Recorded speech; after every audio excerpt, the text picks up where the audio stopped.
কখন আমরা single coat use করবো, কখন আমরা ডাবল কোট ইউজ করবো। সাপোজ একটা আমি ভেরিয়েবল নিচ্ছি, যার ভেতর আমি একটা সিম্পল বয় লিখছি।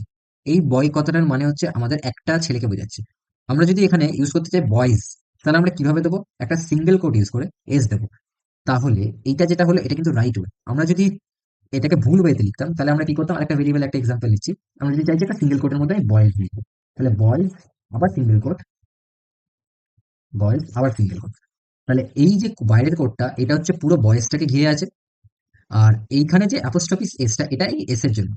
তাহলে এইখানে আমাদের প্রবলেম ক্রিয়েট করবে। আমরা এখান থেকে কি বুঝতে পারছি? যে আমাদেরকে পুরো পেরেন্ট যে কন্টেন্টটা থাকবে সেটাকে আমরা ডাবল কোটে র্যাপ করব। তার ভেতরে আমরা সিঙ্গেল কোট ইউজ করতে পারি, কিন্তু সিঙ্গেল কোটের ভেতরে আমরা কখনোই ডাবল কোট ইউজ করতে পারবো। কিন্তু এটা তো ইংলিশের মানে মিনিং এ এরকম ভাবে তো কেউ লেখে না যে বয়েজ এর ভেতর ডাবল কোট ইউজ করে এস। তো আমরা নর্মালি এইভাবেই লিখি। তো এই সময় মানে এই ক্ষেত্রে আমাদেরকে তখন ডাবল কোট আর সিঙ্গেল কোটকে মিক্সচার করে লিখতে হতে পারে।